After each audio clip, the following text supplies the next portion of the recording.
저는 인생의 황혼기를 눈앞에 두고 있는 50대 중반의 여자입니다. 젊은 시절 영업왕을 몇 번이나 할 만큼 나름 잘 나가는 대기업 보험회사 영업사원이었지만 한계를 느끼고 몇 년 전 그만두고 제 사업을 하고 있어요. 제가 밖에서 열심히 일을 하고 돈을 벌어서 가장 노릇을 하는 동안 남편은 저 대신 아이들을 챙기고 한량처럼 살았어요. 적성에 맞지 않는다며 직장도 여러 번 옮겼고 한 회사에 2년 이상 다닌 적이 없을 정도입니다. 그래도 워낙 가정적인 사람이고 제가 늦게까지 일을 하는 동안 집안일도 잘하고 아이들이랑 잘 지내주는 것만으로도 남편의 역할을 다했다고 생각해요. 저희 부부는 아들 하나 딸 하나가 있고 남들 보기 부끄럽지 않게 잘 키웠어요. 재작년에는 아들을 장가 보내면서 집을 해줬기 때문에 모아뒀던 재산의 상당 부분을 사용했고 내년 봄에는 딸도 시집을 보내야 합니다. 어느 정도 먹고 사는 문제에서 벗어나게 된 이후로 저는 항상 우리 부부가 은퇴 후 살게 될 노후의 인생이 걱정되더군요. 이제는 아이들도 다 컸고 시집 장가를 보내고 있는 상황이지만 아직까지도 제 남편은 별다른 일을 하는 거 없이 집에만 붙어 있었어요. 남편의 나이도 환갑이라 원하는 취미생활이나 하며 편하게 지내길 바랬습니다. 두 아이를 다 키우고 저 대신 집안일을 열심히 하며 뒷바라지를 해주었고 얼마 전부터는 본인 취미생활로 여러 가지를 배우러 다니더라고요. 그러던 와중에 저희 남편은 커피 만드는 것에 흥미를 가졌습니다. 문화센터에서 바리스타 과정에 대한 강좌를 다니더니 얼마 지나지 않아 집에서 남편이 직접 내린 커피를 자주 마시게 되었어요. 원두를 갈아서 커피 내리는 것부터 시작해서 라떼 만드는 것도 배우는 등 남편은 커피에 정말 진심이었어요. 그런 남편의 모습을 보며 제가 은퇴 이후 저희 두 사람이 작은 카페를 운영하는 그림도 나쁘지 않겠다는 생각이 들더라고요. 그래서 저는 남편에게 커피를 취미로만 하지 말고 카페를 직접 운영해보지 않겠냐고 제의했고 남편은 제 말에 며칠을 망설이다가 한번 해보고 싶다고 말했습니다. 처음엔 저희 남편이 직접 커피를 내려주는 소규모의 카페를 운영할 생각이었어요.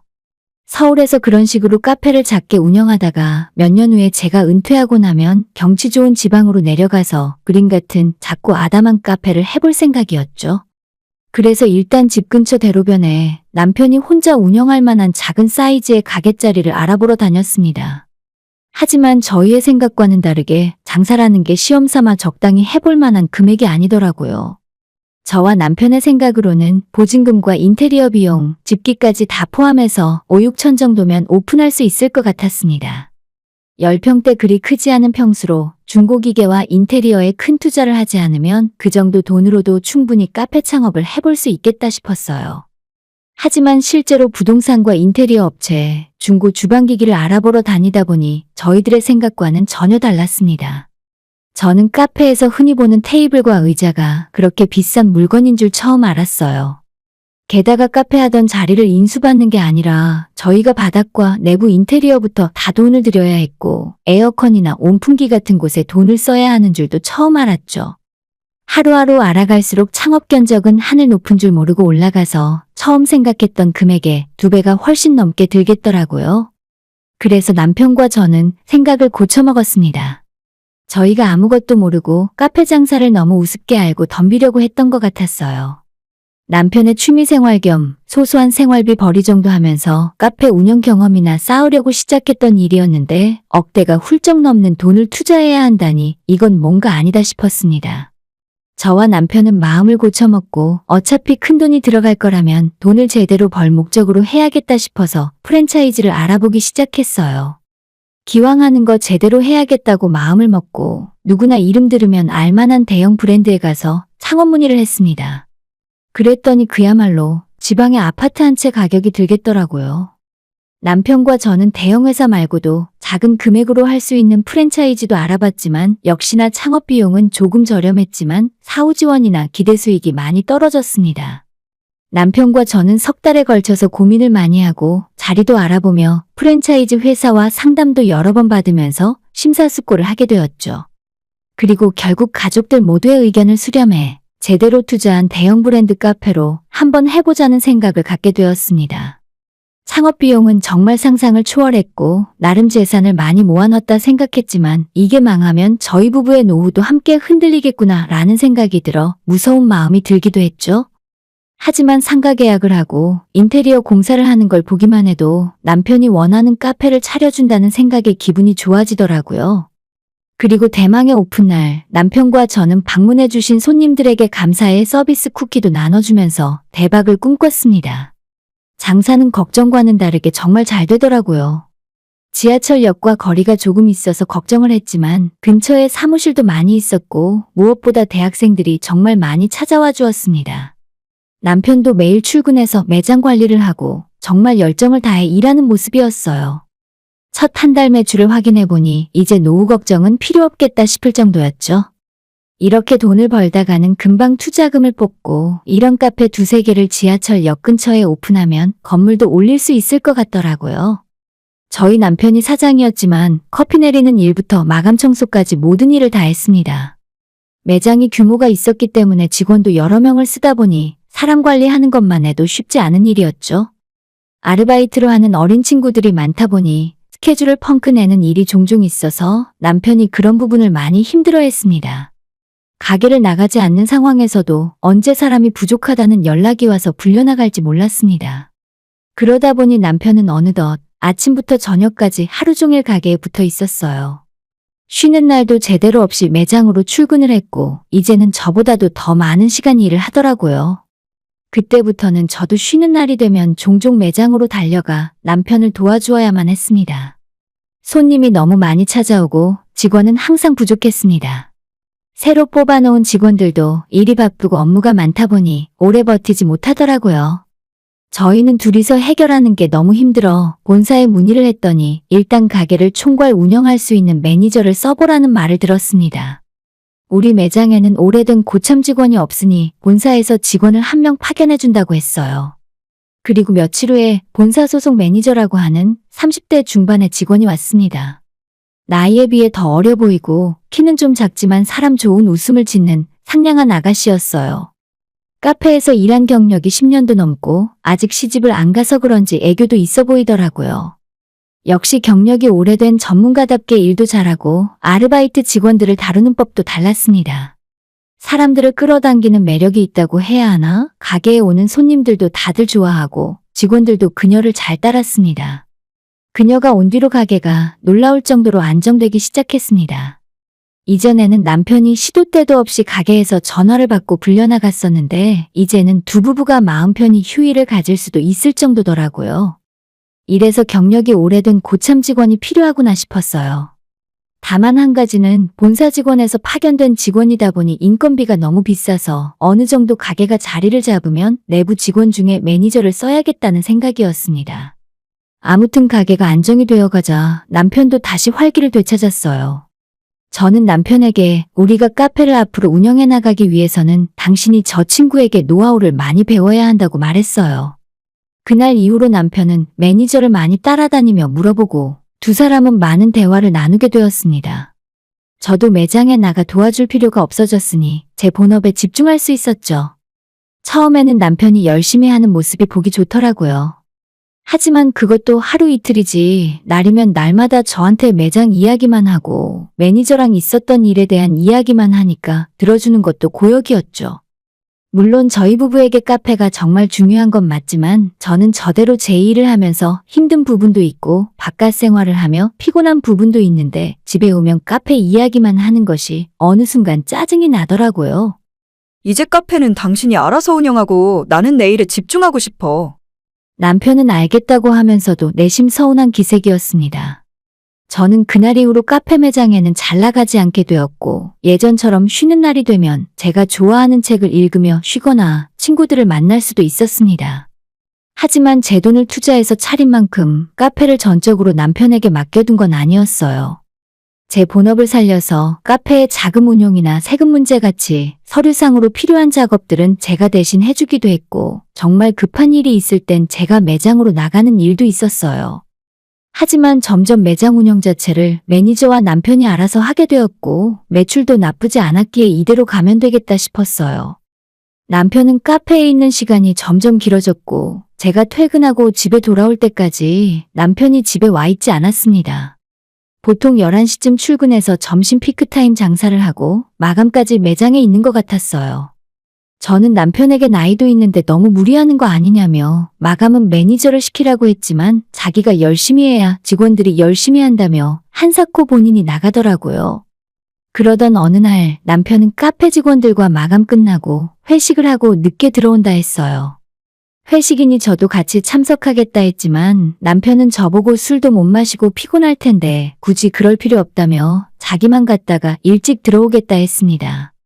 약간 서운한 기분이 들었지만 확실히 직원들 눈에 카페의 사장은 제가 아니라 남편이었기에 그렇게 하라고 했죠.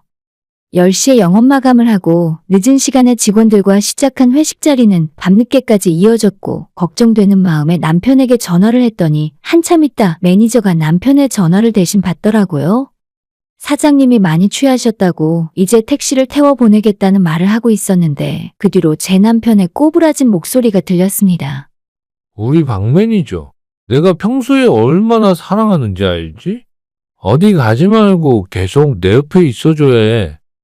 두 사람이 워낙 가깝게 지내다 보니 평소에도 저런 장난을 많이 치곤 했었는데 그날 남편이 매니저를 부르는 느낌은 평소와는 다르게 느껴졌어요.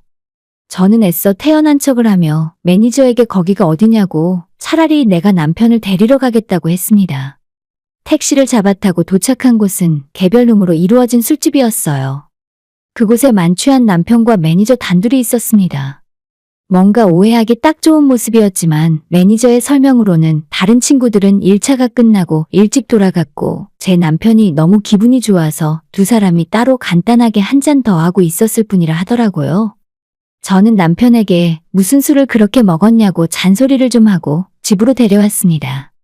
남편의 차를 제가 운전하고 집으로 오는데 뭔가 기분이 묘하더라고요. 남편이 다른 여자와 늦은 시간에 단둘이 술 먹는 모습을 처음 보기도 했고 신기하리만큼 취하지도 않고 침착해 보이는 매니저의 모습이 이상하게 보였습니다. 그날 이후로 저는 남편과 매니저 사이를 의심하게 되었어요.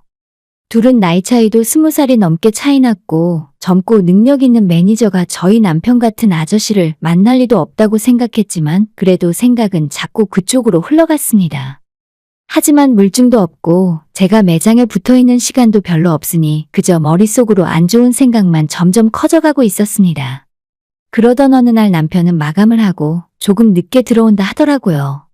저는 불길한 예감이 들어 누구와 함께 마감을 하냐 물었고 매니저와 다른 여직원 한 명과 같이 마감을 한다고 대답했습니다. 보통 마감을 하고 집까지 차로 30분 정도 걸렸기 때문에 남편은 퇴근하는 길이면 항상 제게 전화를 해서 오늘 매상은 얼마인지 어떤 진상이 있었다고 떠들기 마련인데 그날따라 전화도 없더라고요. 저희 아들방 컴퓨터에는 매장 상황을 볼 수 있는 CCTV 프로그램이 설치되어 있었어요. 처음엔 그걸로 가게를 살펴보기도 했지만 왠지 직원을 감시하는 듯한 기분이 들어 저는 거의 사용을 한 적이 없었습니다. 하지만 그날따라 왠지 가게 상황이 너무 보고 싶었어요. 마감 시간도 이미 15분이 넘게 지나서 사람이 없어야 정상인 가게였지만 여자의 감이라는 건 정말 이상했습니다. 컴퓨터를 켜고 CCTV를 켰더니 10여 대의 CCTV 화면은 컴컴한 가게를 비추고 있었어요. 불이 다 꺼져 있었기 때문에 한편으로는 안도감이 들었고 내가 괜한 의심을 했구나 생각을 하며 컴퓨터를 다시 끄려고 하는 찰나에 주방 뒤쪽 종이컵과 커피 원두를 보관하고 있는 작은 창고에 뭔가 움직이는 그림자가 보였습니다. 내가 잘못 봤나 싶어 화면을 크게 확대했고 불이 꺼져 있어 검게 보이는 화면 너머로 무언가 움직이고 있는 게 확실하게 보였어요. 저는 머릿속에 하고 싶지 않은 상상이 떠올랐습니다. 보고 있고 싶지 않았지만 눈을 뗄 수가 없었어요. 한참 후에 그 창고 안에서 두 사람이 나왔고 제 불길한 상상은 적중했어요. 매니저와 저희 남편이 손을 꼭 잡고 나왔습니다. 그 장면을 보면서 가장 먼저 든 생각은 대체 왜? 였습니다. 왜 남편이 저기에서 저러고 있지? 저 두 사람은 언제부터 저런 관계였던 걸까? 이제 나는 앞으로 어떻게 해야 하나? TV에서만 보던 황혼이혼이라는 단어가 머릿속에 떠오르고 이 상황을 대체 어떻게 풀어야 할지 모르겠더라고요. 심지어 너무 당황해서 화도 나지 않았어요. 아는 척을 해야 하는 건지 모르는 척 해야 하는 건지 어떻게 대처해야 할지 몰랐습니다. 저는 두 사람이 가게를 나오는 것을 CCTV로 확인하고 남편에게 전화를 했습니다. 어디야? 오늘은 왜 이렇게 늦어? 남편은 평소와 전혀 다름없는 목소리로 전화를 받았어요. 미안해. 마지막 손님이 늦게 나가는 바람에 조금 늦어졌어. 마지막 손님 내보내고 매니저랑 둘이서 마감하고 지금 나왔어. 금방 갈게. 남편의 평소와 다름없는 목소리를 듣자 그제서야 저는 화가 나기 시작했습니다. 이 사람이 어떻게 나에게 이럴 수가 있는지, 우리 아들과 딸은 무슨 얼굴로 보려고 가정이 있는 사람이 젊은 여자와 그럴 수가 있는 건지 아무리 이해하려고 해봐도 그럴 수가 없었습니다.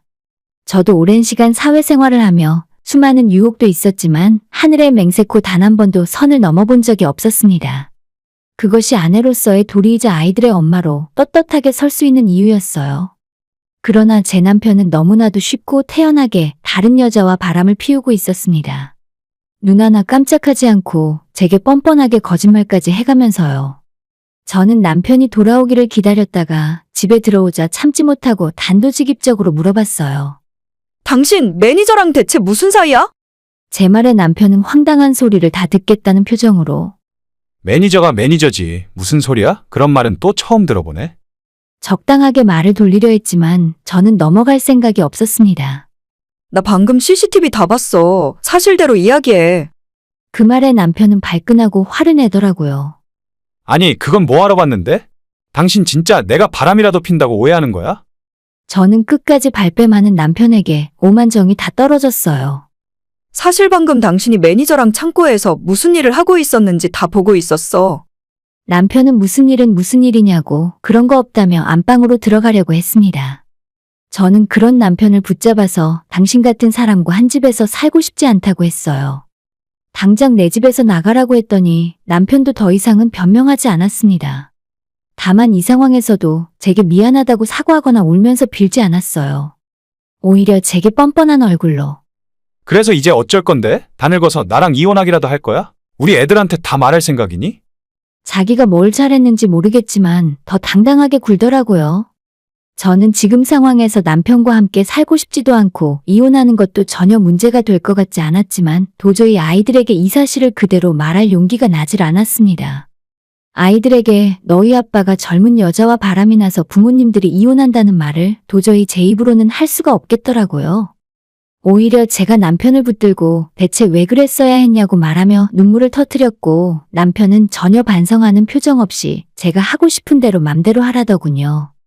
정말 마음 같아서는 당장 이혼을 해도 12번도 더 해도 모자라다고 생각하지만 내년에 시집 보내야 할 딸아이 얼굴도 생각이 나고 아들에게 이 사실을 어떻게 말해야 하는지 엄두가 나지 않았어요.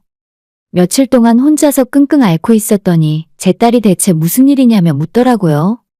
말을 할까 말까 고민하다가 애들한테 끝까지 숨길 수는 없다고 생각해서 아빠가 매니저와 바람을 피우고 있다고 설명했습니다. CCTV 증거도 있는데 다만 이 나이 먹고 이 문제를 공론화시켜서 크게 만드는 것이 맞는지 모르겠다 말을 했더니 딸이 펄펄 뛰더라고요. 이걸 어떻게 그냥 넘어가? 아빠 그렇게 안 봤는데 그냥 이혼해, 엄마. 아들도 역시 당장 이혼하라 하더군요.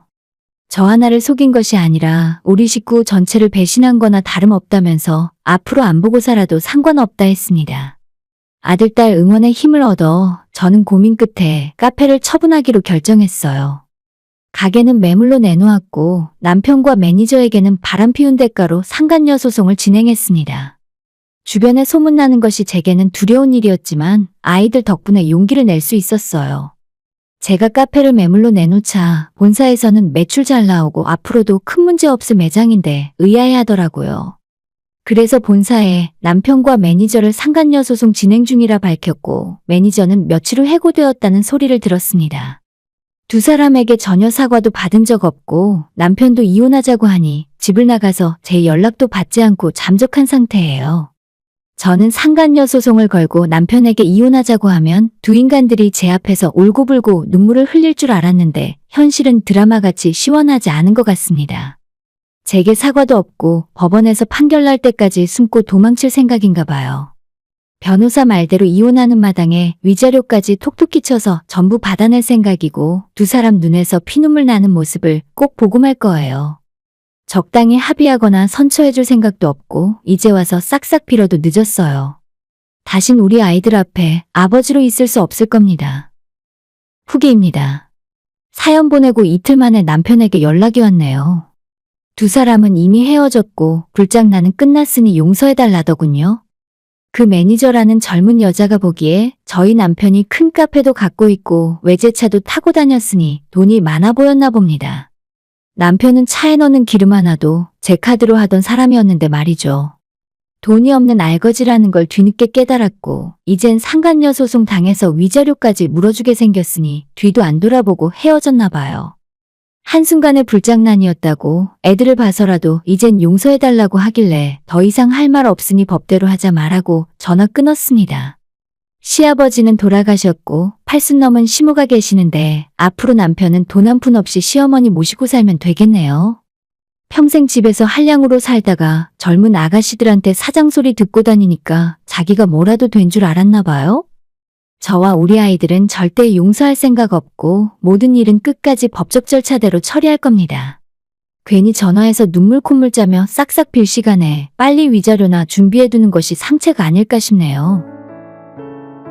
오늘의 사연은 여기까지입니다. 구독과 좋아요, 알림 설정 부탁드려요. 다들 행복하시고 좋은 하루 되세요.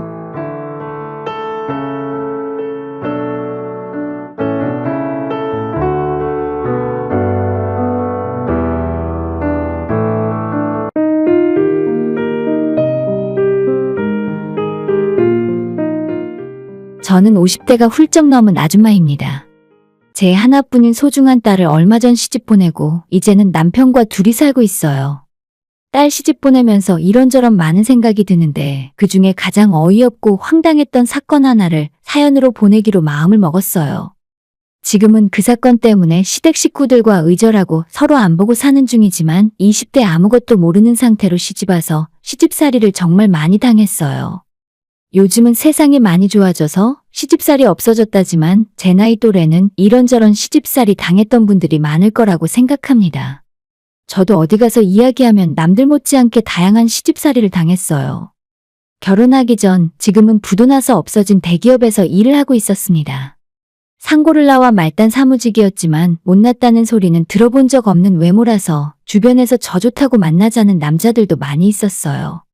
하지만 왠지 결혼하기에 적당한 사람을 만날 수는 없었고 그렇게 몇 년 지내다가 저희 엄마의 친구분이 주선해준 사람과 맞선을 보게 되었습니다. 저보다 6살 많은 듬직하고 말수 적은 경상도 남자였어요. 말이 너무 없어 재미는 좀 없었지만 부모님 얼굴을 봐서 몇 번 더 만나다 보니 결혼을 한다면 이런 듬직한 남자와 해야겠다 싶기도 했고 괜찮은 점이 많이 보여서 결혼까지 하게 되었습니다. 남편은 이남 일녀 집안의 장남이었어요. 시아버지께서 작은 사업체를 운영하셨고 자식들은 모두 그 회사에서 일을 하고 있었습니다. 그 당시에는 서울의 주택에서 살고 있었는데 저희가 결혼해도 분가할 만한 여유는 되지 않아서 일단 시댁에서 신혼생활을 시작했죠. 시부모는 물론 아직 시집장가 안 간 두 시동생까지 남편을 포함해 5명의 시댁 식구와 제가 한 집에서 살았습니다. 아마도 요즘 젊은 분들이라면 절대 이런 조건의 남자와 결혼하지 않으려 하겠지만 저는 초반에 2년만 같이 살다가 집을 얻어서 분가하자는 말에 결혼을 해버렸네요. 다행인 건 집이 마당까지 있는 큰 주택이었다는 점이었습니다. 그래서 6 식구가 복작되며 살아도 크게 좁다는 느낌은 없었는데 반면에 또 다른 문제는 낮에 가족들이 다들 일하러 나가고 나면 그 큰 집을 저랑 시어머니 둘이서 관리를 해야 한다는 것이었어요. 결혼 전에는 밥도 제가 잘 안 해먹어서 음식도 별로 할 줄 모르고 빨래나 청소 같은 집안일도 제가 하던 것과는 완전 다른 방식으로 하는 시어머니에게 맞추기 위해 처음엔 고생을 많이 했어요. 시어머니의 주요 레파토리는 아무것도 없는 집에 자기가 시집을 와서 지금 이렇게 서울에 집도 있고 먹고 살게 만든 거라는 말을 입에 달고 살았습니다. 그러면서 제게도 맏며느리라면 알뜰하게 살림을 해야 한다고 강조를 하더라고요. 그와는 별개로 부당하다 싶을 정도의 시집살이를 시키셨는데 가장 견디기 힘들었던 건 제가 만든 음식은 단 한 번도 그냥 드신 적이 없었어요. 저녁밥을 차려놓고 온 가족이 둘러앉아 밥을 먹기 시작하면 시어머니가 제가 만든 찌개나 국을 한술 뜨고는 왜 이렇게 짜냐? 라고 하시며 물을 한 컵 확 부어버리질 않나 또 어떤 날에는 아휴 싱거워. 넌 아직 음식간도 못 맞추니? 하며 소금을 한 숟가락 넣어버리더라고요. 적당히 간을 맞추기 위해 넣는 게 아니라 정말 먹지 못할 음식으로 만들어버려서 안 그래도 음식 잘 못하는 것에 대해 죄책감 아닌 죄책감을 가지고 있었는데 더욱 의기소침하게 되었습니다. 하지만 이런 상황에서 버틸 수 있었던 건 시아버지께서는 항상 저를 아끼고 좋아해 주셨어요. 새아가라고 다정하게 불러주시면서 시모 눈을 피해 간식도 챙겨주시고 용돈도 몰래 주시던 분이었는데 시어머니가 제가 만든 음식을 저렇게 만들어 놓으면 다른 가족들은 아무도 손을 안 대는데 오직 시아버님만 왜 그래? 나는 그냥 먹을 만한데. 라고 하시며 물이나 소금탕이 되어버린 음식을 꾸역꾸역 밥과 함께 드셨습니다. 시아버지가 아니었다면 힘든 신혼초를 버티지 못하고 도망가 버렸을 거예요. 남편도 물론 저를 도와주긴 했지만 신혼 초반에는 오히려 아버님이 제게 더 많이 버팀목이 되어주셨습니다. 신우의 옷을 세제에 담궈놓고 깜빡 잊고 빨아놓지 않아서 시어머니와 신우에게 독한 말을 한마디 들었는데 서러운 마음에 마당 한켠에서 눈물을 훔치고 있던 제게 시아버지가 햇살을 쬐러 나오셨다가 저를 발견하셨어요. 한참 망설이시더니 조용히 다가오셔서 5,000원짜리 한 장을 조용히 손에 쥐어주시며 시댁 생활하는 게 힘들지. 올해만 견디면 내년에는 꼭 너희들 분가시켜 줄 테니 조금만 참아다오. 라고 하셨던 말씀이 아직도 기억이 납니다. 하지만 시아버님의 그 약속은 해가 지나도 지켜지지 않았어요. 그해 12월 제가 이 집안에 시집 온 지 1년 채우지 못하고 아버님은 폐암으로 돌아가셨습니다. 집안의 가장 큰 버팀목이 사라져버리고 저는 정말 힘이 들었습니다. 아버님이 세상을 떠나시자 집안의 대장이 된 시어머니의 시집살이도 그때부터 본격적으로 시작되었어요. 아버님이 돌아가셨을 때 저는 뱃속에 아이가 있었습니다. 입덧이 너무너무 심해서 토를 하다못해 노란 위에까지 다 토해낼 정도였어요. 밥도 거의 먹지 못했고 보리차에 설탕을 조금 넣어서 간신히 넘기고 있었습니다. 당연히 살도 엄청나게 빠지고 일어나 있을 기운도 없어서 바닥을 기어다니다시피 하며 지내던 시절이었죠. 입덧이 그 정도로 심했지만 가족들의 식사 준비는 여전히 제 몫이었어요. 음식 냄새가 너무 맡기 힘들어서 밥하기 힘들다고 말을 해보았지만 시어머니는 자기도 애들 셋 낳으면서 식구들 밥 다 해먹이고 그때는 농사일 도와주는 사람들 밥까지 다 자기가 해먹였다고 하시며 봐주질 않으셨습니다. 한 번은 신우가 생선구이가 먹고 싶다고 해서 주방에서 생선을 굽고 있었는데 정말 참기 힘든 냄새가 나서 화장실로 뛰어갔죠. 아무것도 올라오진 않았지만 변기를 붙들고 드자비를 하고 있을 때 그 소리를 들은 신우가 방에서 나와서는 아니, 남의 밥 준비하면서 더럽게 뭐 하는 거야? 그렇게 하기 싫으면 하지 마요. 앞으로 내가 할 테니까. 라고 말을 하더라고요. 저는 신우에게 입덧 때문에 냄새가 너무 참기 힘들어서 그렇다고 미안하다고 했더니 이번엔 시어머니까지 달려와서 아이 하나 가졌다고 유세 떠냐고 하시며 삿대질까지 하는 것이었어요. 그때 남편은 늦게까지 일을 하느라 집에 들어오지 않았고 혼자 너무 서러웠습니다. 결국 눈물을 삼키고 올라오는 토를 참아가며 저녁 밥상을 차렸던 기억이 있네요. 시아버지가 하시던 사업은 남편과 도련님이 둘이 함께 열심히 해보았지만 시아버지의 오랜 노하우와 인맥들이 한순간에 사라져서 금방 사업이 기울어 가더라고요.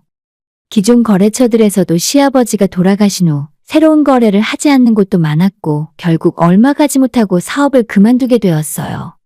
사업을 그만두자마자 그때 살고 있던 집을 담보로 잡고 빚을 내서 남편과 도련님은 다른 사업을 시작했습니다. 하지만 그 사업도 얼마 가지 못하고 빚만 잔뜩 남긴 채 망해버렸어요. 빚은 갚지도 못하고 살고 있던 집까지 날아가 버렸어요. 하지만 제게는 그 일이 오히려 다행이었습니다. 시댁 식구들 다들 모여 살던 집이 한순간에 사라져버리니 모든 식구가 같이 살 만한 다른 큰 집을 구할 돈도 없었고 그 당시 제 뱃속의 아이는 출산이 임박했기 때문에 단칸방을 구해 아이까지 낳고 키우며 살 수는 없었습니다. 결국 남편의 사업이 쫄딱 망한 덕분에 분가를 하게 되었어요. 정말 저는 감옥에서 탈출한 것만 같은 기분이었습니다. 아직도 제사 때와 명절 때가 되면 시댁 식구들의 얼굴을 봐야 했지만 그래도 그게 어딘가 싶어 마냥 좋았었죠. 저는 분가를 하는 김에 아예 시댁에서 멀리 떨어져 지방으로 내려가자고 남편에게 말했고 저희는 서울을 떠나 지방 중소도시에서 정착을 하고 살고 있었습니다. 얼마 지나지 않아 예쁜 딸이 태어났고 시어머니께 첫 손녀가 생겼지만 병원에서 슬쩍 한번 보시고는 안아보지도 않더라고요. 서운한 마음이 들었지만 속으로 그 성질머리 어디 가겠나 싶어서 놀랍지도 않았습니다. 지방도시로 내려와 작은 장사를 시작한 남편은 많은 돈을 벌어오지는 못했지만 저희 식구가 먹고 살 만큼은 되었고 저는 그만하면 만족하고 살고 있었어요. 남편과 저 그리고 딸 셋만 행복하게 살면 되겠다 생각했습니다. 가끔 서울에서 시어머니가 한 번씩 내려오실 때마다 숨이 턱턱 막히는 기분이 들긴 했지만 그건 그날만 잘 버티면 되는 문제라 괜찮았어요. 명절 때나 아버님 제사 때도 시어머니는 저를 못 잡아먹어서 안달이었지만 그래봐야 하루만 참으면 되니 견딜 수 있었습니다. 얼마 후 도련님도 장가를 가게 되었고 첫 아이로 아들을 갖게 되었어요. 출산 소식에 남편과 함께 서울로 올라갔는데 병원에 도착하자 손자를 안고 한바구음을 짓고 계시는 시어머니가 보였어요. 제 옆엔 태어나서 한 번도 할머니에게 안겨본 적 없는 딸이 제 손을 잡고 있었습니다.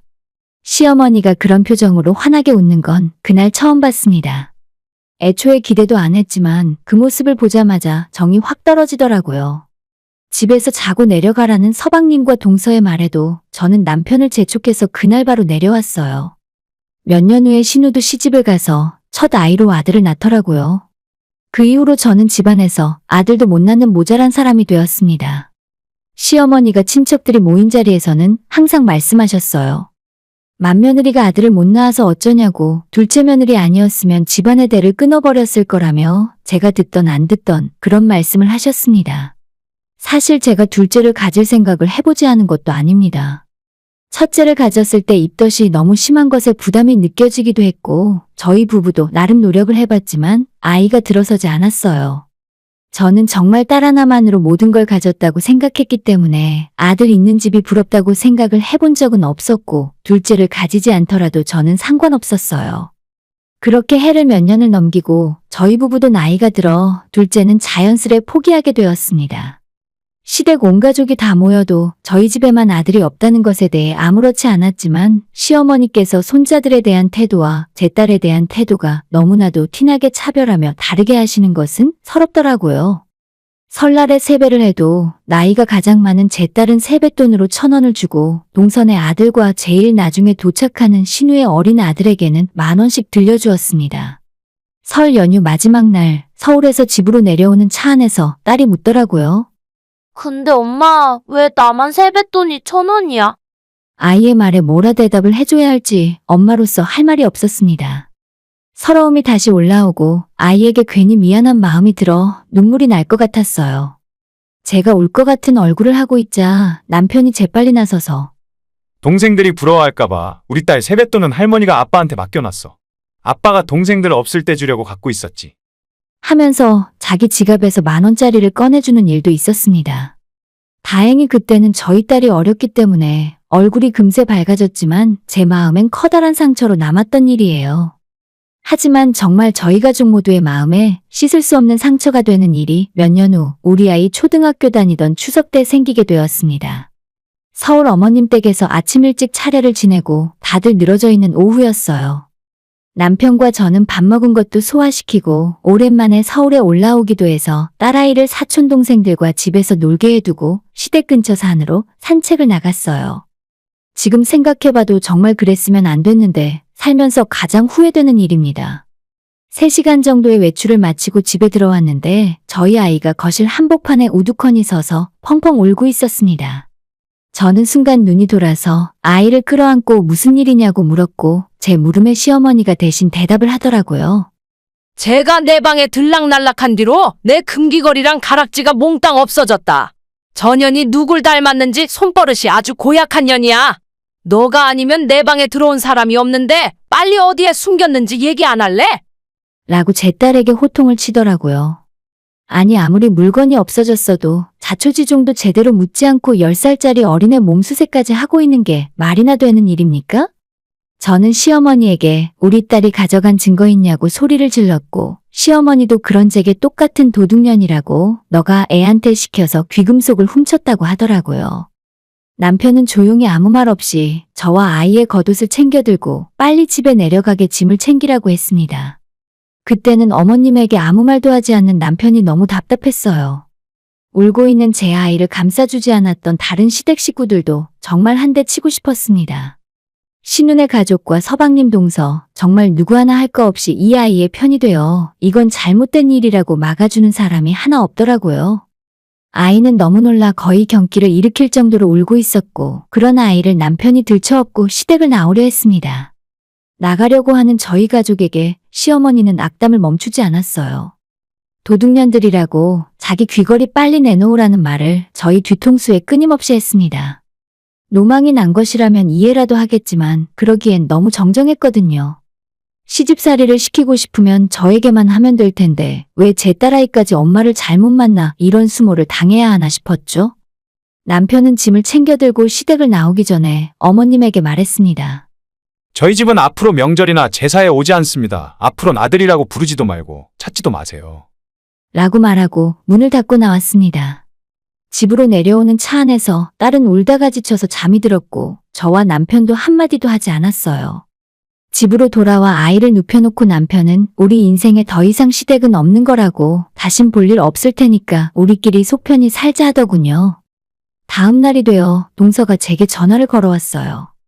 자기가 중간에서 말리지 않아 미안하다는 사과와 함께 어머님의 성격 알지 않느냐며 아마 자기가 말렸으면 더 큰일이 났을 거라는 둥 변명을 하기 시작했죠. 그리고 시어머니의 잃어버렸다는 그 귀걸이는 3살짜리 신우의 아들이 손에 쥐고 돌아다니다가 작은 방 침대 밑에서 발견되었다고 했습니다. 그 말을 들으니 제가 그때 옆에서 아이를 지켜주지 못한 게 너무 분하고 억울하고 미안해서 또 눈물이 나왔습니다.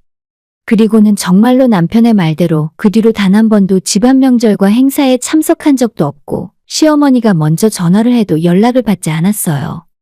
남편은 시댁 쪽 일이라면 친척 사촌동생의 결혼식조차 참석하지 않았습니다. 그저 축하한다는 전화와 축의금만 계좌로 전달했어요. 혹시라도 거기서 어머님과 마주칠까봐 미련하리만큼 본인이 한 말을 지키고 있더라고요. 그것이 자기 집안 사람들에게 상처를 받은 저와 제 딸에 대한 속죄인 것 마냥 철저하게 시댁 쪽 소식조차 먼저 물어본 적 없었습니다. 그렇게 시간이 흐르고 몇 년 전 딸이 대학을 졸업할 무렵이었어요. 남편은 가끔 한 번씩 신우나 시동생에게 시댁 소식을 전해 듣긴 했지만 어머님과는 정말로 아예 연락을 하고 있지 않았습니다. 그런데 정말 뜻밖의 소식을 신우가 전해 오더라고요.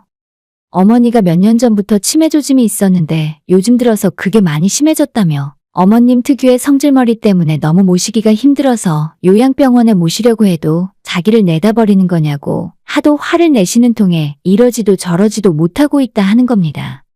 저희 집은 인연을 끊었으니 연로한 시모를 정기적으로 신우의 집과 동서의 집을 옮겨가며 생활하고 계신데 지금은 거의 한계 상황이라고 했습니다. 왠지 모르겠지만 어머님께서 요즘 들어 새언니와 첫째 아들을 찾는다며 앞으론 저희 집에서 시어머니를 모시면 안 되겠냐고 하더라고요. 남편 옆에서 전화를 같이 듣고 있던 저는 헛웃음이 절로 나왔습니다. 치매가 아니라 죽을 병에 걸려 오늘 내일 한다는 전화를 받아도 눈도 하나 깜짝 안 할 것 같은데 치매 걸려서 모시기 싫다고 저희에게 떠넘기려 하다니 어처구니가 없었죠. 남편은 신우의 그 말에 아무런 대꾸를 하지 않고 듣고만 있더라고요. 그러더니 마지막에 자기가 한번 올라가겠다는 말을 하고 전화를 끊었습니다. 남편의 태도에 저는 화가 나서 당신 설마 어머니 모실 생각하고 있는 건 아니지? 이제 와서 못다한 효도라도 하고 싶은 거야? 제 말에 남편은 마지막이라 생각하고 같이 어머니 뵈러 올라가자 하더군요.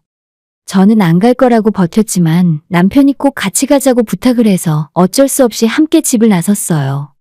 가는 내내 남편에게 절대로 모실 수 없다고 정말 나는 집을 나가버릴 거라고 이야기를 했지만 남편은 올라가는 내내 한마디도 하지 않았습니다. 어머님을 모시고 있던 신우의 집에 도착해 집에 들어가 보니 집안 꼴이 난리도 아니었어요. 저는 이 모습이 미래의 저희 집이 될 것만 같아서 정신이 아찔하더라고요. 시어머니는 문을 열고 들어오는 제 남편을 보더니 아들 왔다 아들? 이 도둑년아, 이제 내 아들이 왔으니 너는 가만 안 둘 줄 알아? 라며 신우한테 삿대질을 하고 소리를 지르고 있었어요. 신우가 설명하기를 어머님이 하루에도 12번씩 정신이 오락가락하는데 정신이 나갔을 때는 신우와 시동생도 못 알아보고 큰아들만 찾는다고 하는 겁니다.